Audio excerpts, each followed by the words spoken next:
Señora Presidenta, yo creo que a esta altura del debate los hechos relatados y revelados y las afirmaciones formuladas por el señor diputado Umpierres y las respuestas ensayadas por los señores ministros que han comparecido, por lo menos empiezan por demostrar la pertinencia y la justificación de que esta instancia ya haya llevado a cabo. Yo quiero hacer una valoración de las respuestas que hemos obtenido de parte de los representantes del Poder Ejecutivo en función o en la perspectiva de que esta instancia parlamentaria se aproximaba. Recogimos alguna información con relación a este asunto, particularmente entre compañeros de nuestro partido que han estado más directamente vinculados a este tema, el senador Besosi, los diputados Rosselli, Lafluf, Olivera, que integran la Comisión de Ganadería, o bien están preocupados por el impacto que este asunto tiene en los departamentos que representan, y también el diputado Gandini, que es representante del Partido Nacional en la Comisión de Hacienda. Yo he llegado a la conclusión, señora Presidenta, de que más allá de la buena intención, que yo prefiero no juzgar ni atribuirle mala intención a nadie y tampoco a los señores ministros aquí presentes, parece a esta altura evidente que las empresas que se han visto afectadas por esta situación fueron inducidas por el gobierno, por los ministros, por la realidad, por la forma en que se desarrollaron los hechos, a que ocurriera lo que ocurrió, a que advirtieran en función de la gestualidad, más allá de las palabras o del mayor o menor aliento que el ministro Aguerre pueda haber protagonizado, interpretaran los hechos en términos de que allí había una oportunidad de negocio, y una oportunidad de negocio en términos de certeza, que, digámoslo claramente, después no aconteció. Y por eso estas empresas interpretaron que aquí había un negocio seguro, donde la seguridad del cobro era prácticamente un dato que se conocía de antemano, aumentaron su producción, tomaron más personal, pagaron más horas extras, fundamentalmente en los meses de septiembre y octubre, y en este momento hay miles de toneladas de queso, por ejemplo, que, bueno, han sido producidas pero no se pueden vender en razón de todo lo que el diputado Umpierres ha explicado, y yo, por supuesto, no voy a intentar, porque sería una enorme torpeza, reiterar. Ahora, que el gobierno indujo, que habrá actuado con la más noble y alta intención patriótica, puede ser, pero indujo. Eso me parece absolutamente incontrastable. A mí no me parece satisfactorio que el señor ministro Astori venga aquí a ensayar la respuesta de que me parece francamente bizantina a esta altura de la discusión y en función de las circunstancias de hecho que se han dado, de que estamos frente a dos instrumentos jurídicos distintos. Estaremos frente a dos instrumentos jurídicos distintos, pero estamos frente a una misma solución que se compone de esos dos mismos instrumentos o de esas dos mismas vías de resolución de temas que inexorablemente están emparentados. El ministro viene a tratar de salvar la responsabilidad del gobierno, está bien, para eso lo convocamos, para que se defienda, para que explique, la del Ministerio de Economía y Finanzas, y nos dice: nosotros no podemos indicarle al acreedor, en este caso a PDVSA, lo que tiene que hacer con los recursos. No podemos meternos en la intención, dijo el ministro, de lo que PDVSA haga después que nosotros cancelemos la deuda con el dinero que le pagamos, ni tampoco meternos en el tema de la cantidad o en los montos que componen esa deuda que se cancela. Ahora, eso es contradictorio con los antecedentes legislativos que con relación a este tema fueron constituyéndose progresivamente en el ámbito del Parlamento, porque esto dio lugar, como todos sabemos, a la aprobación de una ley que le autorizó al Poder Ejecutivo a destinarle a ANCAP 267 millones de dólares para realizar esta cancelación. Y ahí inexorablemente, yo también voy a ir a las actas del 22 de julio en la Comisión de Hacienda de la Cámara de Representantes, donde estuve, donde participé. Y el diputado Gandini, que fue recién aludido por el señor subsecretario Ferreri, claramente preguntó, y con enorme prudencia, porque habíamos visto ya en la exposición de motivos que había una alusión al tema de la exportación de alimentos. Entonces, si son tan independientes los procesos, tan independientes los instrumentos, ¿por qué en la exposición de motivos que está referida a uno de los aspectos se incluye el otro? Podría haberse incluido un tercero, un cuarto, un quinto, pero ¿por qué se incluyó ese? Bueno, porque alguna vinculación tiene. Repito, no caigamos en argumentos bizantinos, porque me parece que no es un buen camino para poder entendernos. Y el señor diputado Gandini pregunta: en la exposición de motivos se hace referencia a un componente más complejo y más interesante también, que tiene que ver con las deudas que mantiene el Estado venezolano con las empresas exportadoras, la creación de un fideicomiso en el BAN, etcétera, etcétera, etcétera. Y con enorme prudencia dijo el diputado Gandini, o sea, tuvimos la impresión, capaz que hice una lectura absolutamente errónea, de que era una suerte de petróleo por alimentos. Y el señor diputado, el señor subsecretario Ferreri contestó de manera absolutamente inequívoca e incontrastable. Y no se puede decir que esto no está escrito. No estará escrito en un convenio, en un memorándum de entendimiento, no fue incluido en la ley, eso es verdad. Pero los antecedentes de la ley y su historia fidedigna está compuesta por lo que el Poder Ejecutivo, cuando expresa la exposición de los motivos de la norma legal que promueve y cuando viene a explicarla al Parlamento, dice y deja sentado en las actas. El señor subsecretario Ferreri no es un funcionario cualquiera. Habló en nombre del Ministerio de Economía, habló en nombre del Poder Ejecutivo y no es un tonto. Es un hombre muy inteligente y cuando habla y dice, sabe lo que dice y habla.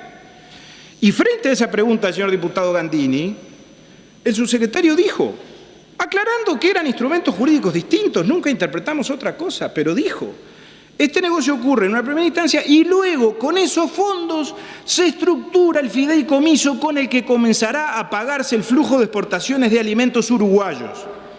Y después reitera, por si no lo habíamos entendido bien, con los fondos con los que ANCAP cancelará de manera anticipada, es decir, la deuda con PDVSA, se estructurará el fideicomiso con el que se pagarán las exportaciones uruguayas, además de saldar las deudas que se mantienen con algunos exportadores de nuestro país. Entonces, el gobierno indujo a los productores, pero indujo a los legisladores, porque esto no admite dos interpretaciones posibles.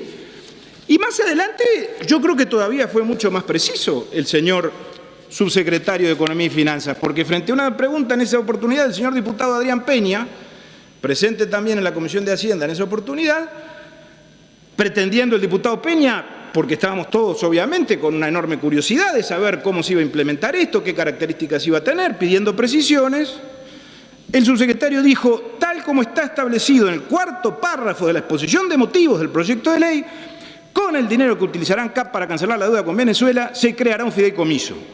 Además, dicho fideicomiso se estructurará en Bandes Uruguay, por lo que los fondos estarán en el país y los exportadores exportarían contra ese fideicomiso. Yo acepto y admito que después reflexiones, interpretaciones, afirmaciones en el debate parlamentario se pueden traer a colación una y mil, pero me parece que estas expresiones, que a mi juicio tienen el valor de un documento público, porque son extraídas de una versión taquigráfica de una comisión permanente de la Cámara de Representantes, esto no se dijo en rueda de boliche, tienen un valor absolutamente concluyente, inexorablemente concluyente. Para los otros lo tiene, lo decimos con absoluta honestidad, y me parece que desde ese punto de vista se tiene que interpretar y entender la buena intención con la que llegamos a este llamado a sala e interpretamos los hechos. El señor ministro Astori dice, si nosotros nos hubiéramos metido en las decisiones de PDVSA se frustraba la solución de la cancelación de la deuda. Bueno, puede ser, yo no tengo por qué no creerle. Me llama mucho la atención porque ya antes se había cancelado otra deuda similar en el año 2013, por un monto todavía mayor, porque ahí el valor presente, el valor contable, que en definitiva es lo que se cancela, acá no hay quita ni perdón de Venezuela, como pagamos antes, pagamos menos, en aquella oportunidad fue de 517 millones de dólares. Pero ahí simplemente hubo un acuerdo para cancelar la deuda y se canceló, punto. Capaz que en esta oportunidad las circunstancias cambian y bueno, y era necesario, se daba en otro contexto, bueno, negociar en otros términos, establecer otra serie de condiciones. Ahora, ¿qué es lo que nos está transmitiendo entonces el ministro Astori con esto? Porque esa expresión no la utilizó el subsecretario Ferreri el 22 de julio de este año, del año pasado. ¿Por qué no dijo eso mismo el subsecretario Ferreri cuando nos fue a pedir el voto, que lo proporcionamos, para aprobar estos recursos que fueron trasladados a ANCAP para cancelar la deuda? ¿Acaso los productores, y nadie lo sabía, eran garantía de la operación? La posibilidad de que los productores pudieran cancelar las deudas que ya tenían, o los créditos que ya tenían, y que pudieran exportar más, fue tomada de rehén para poder resultar funcional o accesoria esa finalidad a la finalidad principal, que era que ANCAP cancelara su deuda. Porque yo creo que clínicamente hablando, con total objetividad y desapasionadamente, es inexorable que nos planteemos esto por lo menos como hipótesis. Porque ¿por qué venimos a enterarnos ahora, tantos meses después, de que teníamos que ser muy cautos, no podíamos irritar al ciervo, no podíamos meternos en el tema de a dónde y de qué manera iban los recursos, y por qué eso no se dijo hace 6 o 7 meses, o 8 o 9, cuando el señor subsecretario, en nombre del Gobierno Nacional, del Poder Ejecutivo y del Ministerio de Economía, fue a plantear esta solución. Yo creo que ahí hay una contradicción y una coincidencia histórica, por lo menos, en el desarrollo de los hechos, muy importante, y que yo, por lo tanto, quiero, señora presidenta, señalarla. El señor ministro Aguerre, en su largo parlamento, nos dijo: los negocios los hicieron los privados, porque esa fue la tesis. El señor ministro Aguerre vino, y está bien, yo creo que es absolutamente humana esa condición o esa reacción de venir a explicarse. Todos tratamos de explicar la razón de nuestros hechos, de nuestros dichos, de nuestros actos. Y frente a todo esto, el ministro Aguerre vino a decirnos: no, nosotros hicimos las cosas bien, nosotros no alentamos. A veces decía que alentaba, otras veces decía que no alentaba. Los productores no llamaban, dijo el ministro Aguerre. El gobierno creó las condiciones. Ahora, después la decisión de exportar era de cada productor. Bueno, pero yo vuelvo sobre lo mismo. Probablemente eso fuera a ser sostenible desde el punto de vista de las obligaciones jurídicas o de las obligaciones legales o de lo que surja de los instrumentos que formalmente se suscribieron.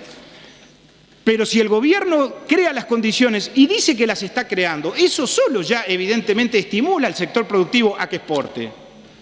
Y el ministro confesó que alentaba a que los señores productores exportaran. ¿Y por qué razón después tuvo que llamar a su despacho, cual canciller de la República, al embajador de Venezuela? Bueno, porque evidentemente, como él dijo, no nos cumplieron el convenio. Está bien, yo acepto. Capaz que aquí el gobierno actuó con la mejor intención, desarrolló sus mejores oficios o actuó con todas sus capacidades desde el punto de vista político y administrativo, pero igual fracasó. Fracasó porque Venezuela no le cumplió. Fracasó porque Venezuela le mintió. Porque Venezuela le iba a decir, iba a hacer algo que le dijo que iba a hacer y después no hizo. Puede ser. Ahora, que no crea el señor ministro Aguerre que con eso es suficiente para venir a redimir responsabilidades ante el Parlamento, porque, señora presidenta, yo entiendo que hay errores excusables, hay omisiones excusables, hay circunstancias que muchas veces trascienden la propia capacidad de decisión de las personas y de los gobernantes, que por supuesto es legítimo esgrimirlas, pero nuestra profesión es una profesión muy difícil y muy compleja, donde las obligaciones no solo son de medio, también son de resultado, y particularmente en el caso de los ministros de Estado. El señor ministro Aguerre puede haber cumplido todas sus obligaciones de medio en cuanto a hacer lo que tenía que hacer, en cuanto a alentar, pero no demasiado, a los productores para que exportaran, porque eso no quedó claro, y tampoco se trata de hacer una pesquisa aquí de hasta dónde fue el ministro o hasta dónde dejó de ir. Pero me parece que el ministro igual debe responder por un resultado que no se dio y por algo que notoriamente fracasó, que era la circunstancia de que los productores iban a cancelar sus deudas y que además iban a exportar todo lo que notoriamente no han exportado. Se me está terminando el tiempo, señora presidenta. Yo termino con una reflexión.